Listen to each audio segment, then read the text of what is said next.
Hello and welcome to RIT SportsZone. I'm John DeTilio. And I'm Shelby Hill. Now, Brick City Homecoming and Family Weekend is annually one of the biggest events at RIT. But for hockey fans, this year's edition may be tough to top. One of the main highlights again this fall brought a sellout crowd of over 10,000 downtown to the Blue Cross Arena. It was a sea of orange as Wayne Wilson and the RIT men's hockey team welcomed St. Lawrence to town. Third period, Saints up 1, and on the power play, Patrick Doherty scores top shelf. His second goal in less than 2 minutes put the Saints in control 5-3. St. Lawrence went 3 for 5 on the man advantage, but RIT wouldn't quit. Brian Pott scores his second goal on the night in the power play to bring RIT to within 1. Under 13 to play in regulation, Cameron Burt fires one in. Adam Hartley puts in the rebound with just 9 seconds remaining to tie the game at 5 and force overtime. In the extra session, St. Lawrence turns it over and Adam Mitchell sneaks one by Matt Wettinger just 14 seconds into overtime as RIT pulls off a stunning 6-5 victory for their first win of the season.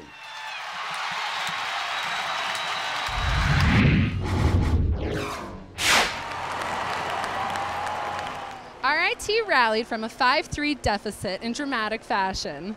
Scoring with just 9 seconds left in the third period and only 14 seconds into overtime, the Tigers sealed the deal at a sold-out Brick City game. No shootout. Here's the Tigers in front. Mitchell. Oh! Adam Mitchell has won it in overtime! What was it like with 9 seconds left and us getting the goal? How did that feel? Oh, unbelievable. The adrenaline rush was just going through me. Especially my buddy Hartz gets it, you know, just over the moon. One of the best games I've ever been a part of. Coming from the emotions in the third period and being up and down, what was it like scoring so quickly in overtime to get the victory? I don't even know. I was still high on the other goal, you know. Like, it was unbelievable just how quickly we got it done, and you know, there's no doubt in our minds we were going to win that hockey game. Well, once we scored the goal and then we had the little break going into overtime, the one thing we talked about is that the place is going nuts. Let's use this momentum and try and jump on them right away. And with only 5 minutes of hockey left, we want to get after it right away. And they must have taken those words to heart because, you know, first shift and all of a sudden we get the winner. So we were hoping for that because we knew they were going to be a little bit down, giving up a late goal. And with, like I said, with the crowd, we wanted to jump on them, and we did that, and it was great. I've only been here for 2 years, but tying last year was just a terrible feeling, and being able to score that goal in overtime was just unbelievable. What happened to get that winning goal? I mean, I think we lost the face-off, and it was just kind of puck went up in the air, and Bird ended up with it on his stick and just kind of made a chip pass to McGowan, who then chipped it over to me, and I kind of bobbled it, but ended up scoring the goal, and the crowd kind of went nuts, and it was just an amazing feeling. Here it is. Now Burt Carey couldn't clear the puck. Burt keeps it in, just throws it on net, which he should do, and Hartley spinning around, locates the puck. For that third period goal that you scored, what happened there? Coach said just go to the net and hope for the best, and I got to give Burt credit. He worked hard, got to the puck, held it in, and threw it on net, and it was just sitting there waiting for me. What was it like getting 2 goals tonight, 5 points? How do you think that affected the team? Yeah, you know, I hope it energized the team. I was just, you know, doing what I had to do and what I could do to help the team win. And, you know, I was contributing on the score sheet today, and it felt good to finally get some points on the board. Cam, you know, had a very good. He's off to a great start this year. He wants to make the most of this year. He wants it to be his best season, and he's off to a good start. We've got a lot of hockey still in front of us, but if Cam Burt's playing very well for us, then it's going to be a good year for us.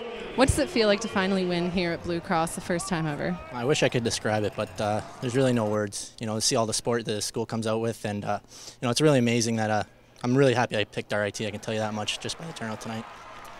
Just a wave of emotions, personally up and down game, and as a team I think it was just a good character win for us, and hopefully come playoff time, knowing that we won in Blue Cross, we can have a little more confidence when we come in here. The crowd really helps us out, pumps us up. Really, when we scored that goal, 9 seconds left to tie it up, just gets us all jacked up when the crowd goes wild like that. Oh, it's just great just getting the support from the fans and the community and the alumni, and you know, it really feeds us as a team. We're down 5-3, and we hear them chanting in the background. It really motivates us to go out there and give it our all and try to come back and get the win. You know, and it's my last homecoming here at RIT, you know, putting the sweater on, it was great to, you know, have one under our belt, and, you know, it was going to be my last one, so I didn't want to leave with a loss. And, you know, just seeing all the alumni and everybody go crazy and see all the older hockey players that played before just losing it behind the glass there, it was a great time. And, you know, I know those guys are proud of us, but we couldn't be here without them and what the work they put in. Obviously a great feeling. I mean, last year we tied the game. They tied us up with, I think, a second left, and we ended up tying the game, but it did feel like a loss. And we remembered that, and I think the thing that stands out about this game was mentally, I thought we showed some real strong strength. We gave up a shorthanded goal and rebounded from that. We scored, obviously, a big goal to tie it up, and then getting the win goal. So I thought execution-wise we have things to work on, but I was very happy where we were. I thought we were very strong mentally to get through some adversity, and hopefully that will help us out in some other situations down the road.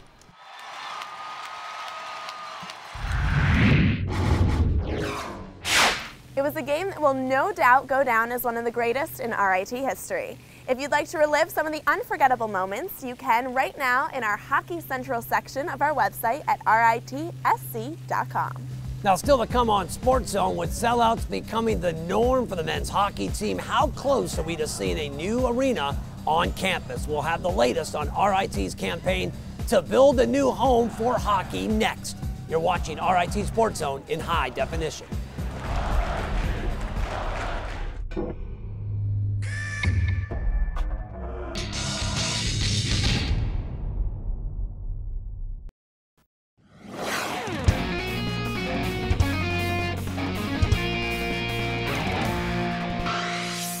Welcome back to SportsZone. Now, earlier this month, a major facelift was completed at Ritter Arena. And while the project didn't add any additional seating, it certainly provided some much-needed amenities for current and future Tigers. SC's Courtney Tennant has the story.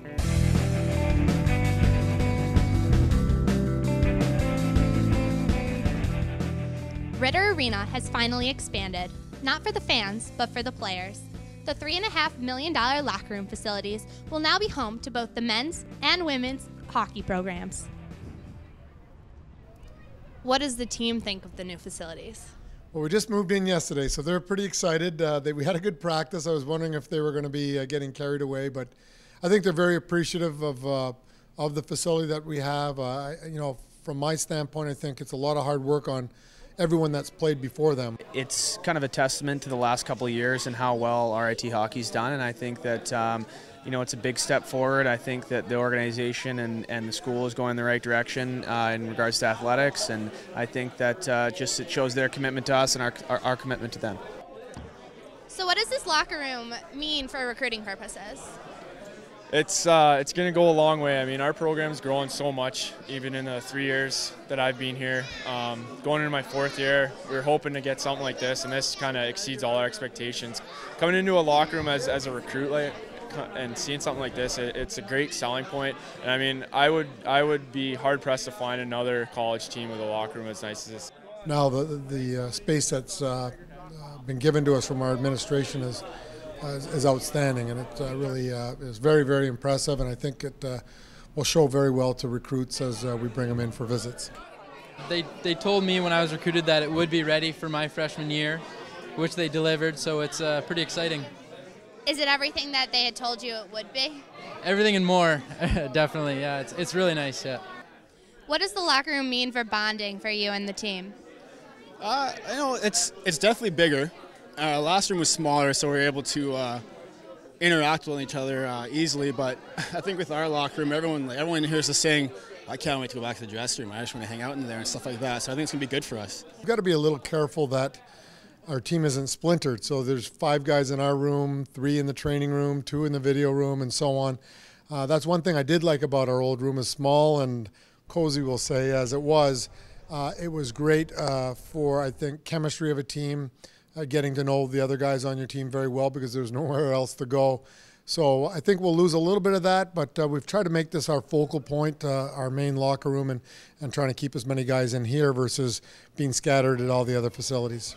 I think it definitely boosts team morale. I think even today we moved in last night, and today we had a great practice. Everybody was, the new sound system and putting on new music and just kind of the camaraderie that happens with the guys around the dressing room. I think it's definitely something that we're proud of and something that it feels like home. So. Just the way our program's grown over the last few years, and just all the guys who have put so much work in even before us to help build something like this, it's just going to bring our team closer together, and it just gives us another thing to make RIT hockey even more of a proud tradition. Meanwhile, it's been almost a year since RIT alumnus Steve Schultz donated $1 million to the school, officially kicking off RIT's campaign to build a new ice arena. So how much progress has been made, and when might we see a new facility on campus? We sent SportsZone's John DiTullio to find out.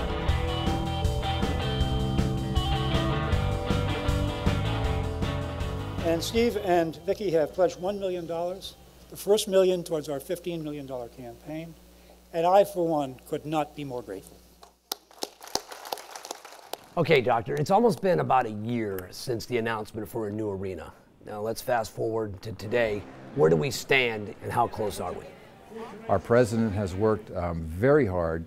He has some very, very interested folks who are doing some very serious deliberation on a naming opportunity. We are very hopeful that within a near term, we might see a cultivation of those individuals to the point where there's an announcement. He's very hopeful that some of these individuals really understand the compelling case that we have, the true need that we have. I can't say enough about how hard he has worked to really make this dream come true.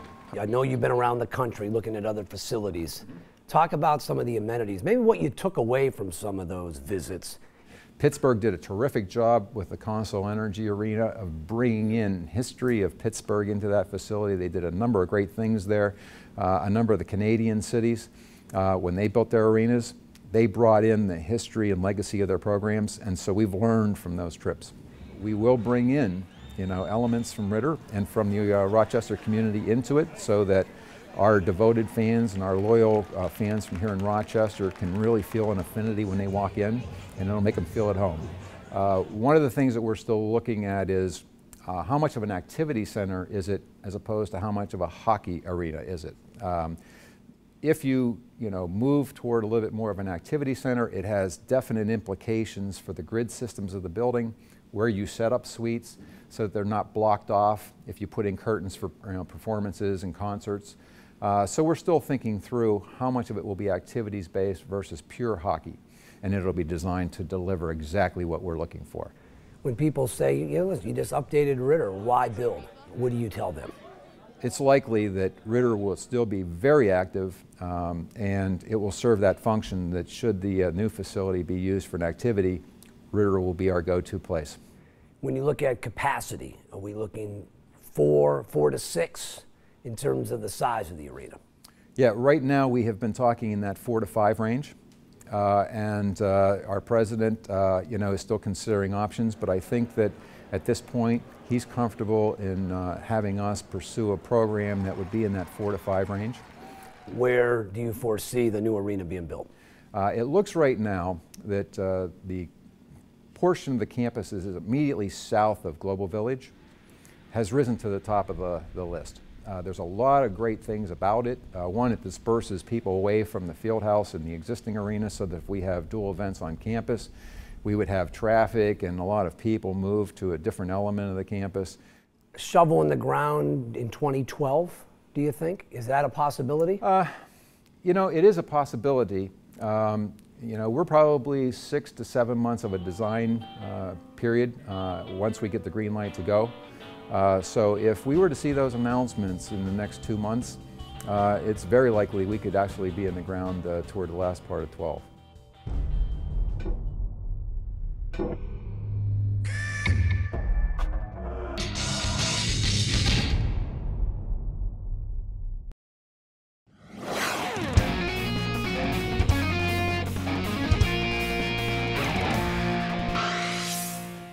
The The RIT women's hockey team not only reached the Division III National Championship game last March, but they earned the opportunity to host the game on home ice. But the perfect scenario turned out to be the perfect storm as Norwich stunned the Tigers and left town with the title. Emily Clark sat down with this year's team and discovered they have a major chip on their shoulder.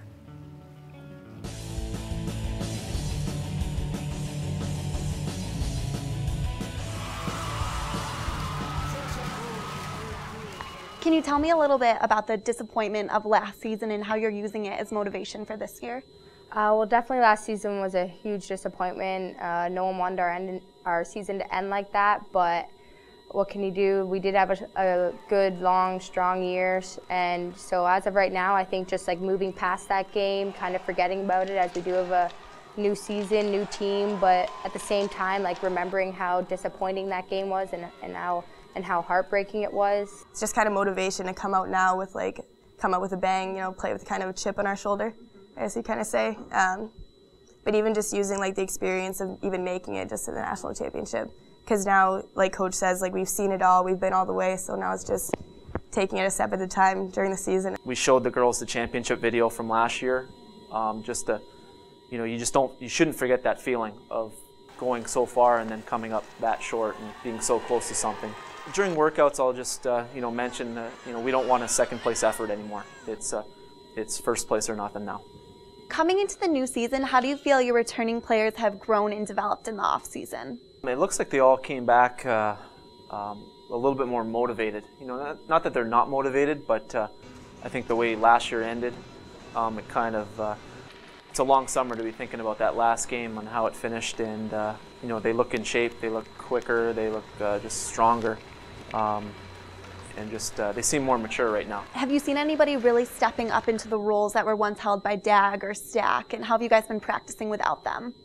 I think the three captains for sure. There's a reason why 3 juniors are our captains now. They were starting to come stepping into those leadership roles at the end of last year, and in spring workouts they were the 3 that really kind of took charge of everything, and those 3 have completely emerged as the true leaders on our team right now. I think kind of everyone returning is kind of a key player for us. I mean, we don't really have the one standout player now, the one who scores all the goals or gets all the points, so it's kind of a combined effort from everyone on the team. I don't see our team having one power forward who's going to put up 30 goals like Stack could, but I definitely think we have a lot of different forwards who can put the puck in the net and can put up an equal amount of points. It's going to take not just one person, it's going to be different people. It's nice to see different people stepping up and starting to adjust into their roles, so we'll see how it goes.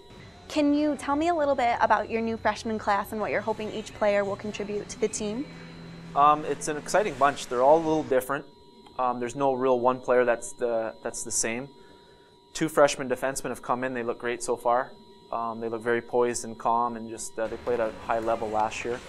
And then the 4 forwards, there's some big kids, there's some small ones, tough ones, some fast ones. So I don't think we graduated a lot of scoring, but I think if those kids play the way they can, I don't think we'll miss a beat. What is the team really working hard to reach this season?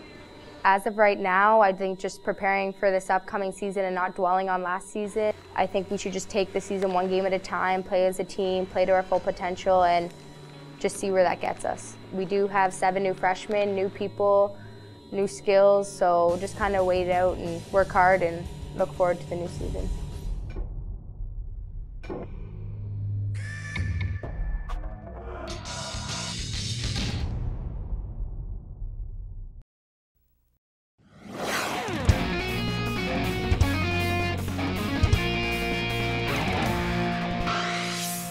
RIT's rugby team first took the field back in 1978. The club sport had a long-running tradition until an off-campus incident led to the team being banned from competition by the school in 2007. It's been a long and difficult road, but as Olivia Angerosa discovered, after 5 years, the RIT rugby program is back with a brand new attitude and a clean slate.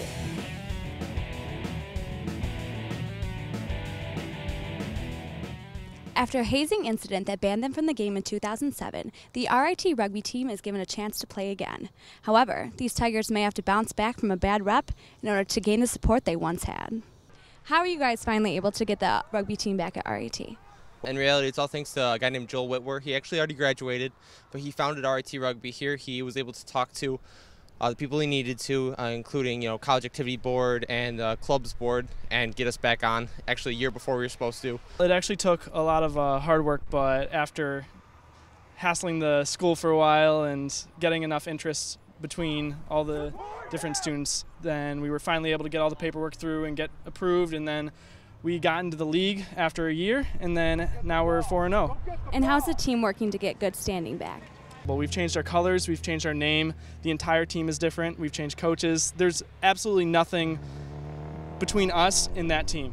We've kept in touch with the old alumni, but at the same time, we've made sure to distance ourselves from that actual event that happened that gave us such a bad reputation in the first place. We make sure that these guys are maintaining high academic standards for themselves. One of the things too is the fact that when we go and we play other teams, we don't allow dirty play, and we make a real strong point to talk to the ref beforehand and let her know that if any of our players are playing dirty, they're getting kicked off the club. And do you feel like you guys are still under close watch? Yeah, we're definitely getting watched pretty scrupulously, but we're managing, and we're also making sure we don't do anything that makes it so that we need to get watched, because the last thing we want is not to be able to play rugby just because some stupid incident happening. How did you handle not having a rugby team at RIT? For, I'd say 3 years, I was going to the men's club and playing with the Aardvarks, which is one of 2 men's clubs in Rochester, the Aardvarks and the Colonials. So most of the guys just went back and forth between those two teams, and we're still able to play, but it's not the same not being able to play for and support your own school. I didn't get into rugby until I saw the flyer that the first president, Joel Whitwer, had posted up after restarting the team at RIT. So I had never actually experienced the original RIT rugby, but coming into it, it was kind of a cool, fresh feeling because we got a chance to actually start something new, and it was cool to be part of that tradition too. My freshman year, I met Joel, and I started playing with the Aardvarks men's club nearby, and that's how I started getting into rugby, and that was a lot of fun, and it was great to get into the sport before starting to play with RIT. And how did you change the rugby culture at RIT? Well, the main thing is obviously focusing on rugby instead of focusing on the social aspect of rugby, because focusing on that aspect obviously got us in trouble. So we've definitely changed that, and as you can see, we're focusing on rugby and we're winning. I'd say a drastic change. Nobody even knew about rugby. Half people just thought rugby was just some sport guys just beat on each other. And now when they come out and see it, hopefully we have more and more people come out, but just knowledge of the game, I guess, so people actually know that we have rugby, and before they didn't. Do you still feel like the team is getting adequate support from the RIT community? With our first 2 home games, we've definitely seen a lot of people coming out, especially our last home game where it was kind of crappy weather. There's a good amount on sidelines supporting us all. It's nice just having people know, even if they don't know how to play the sport of rugby, they still come out, watch the game, and they seem to really enjoy it. Ever since we started back up, we're slowly getting more and more support. We started off with no funds from the school last year, and we've already increased that from 0 to 1,400. And we have an academic advisor. We were actually given for free one of the auditoriums to use every single Friday. The community has been very supportive and very helpful, and without them, I'm not sure we'd be able to have gotten this far as quickly as we did.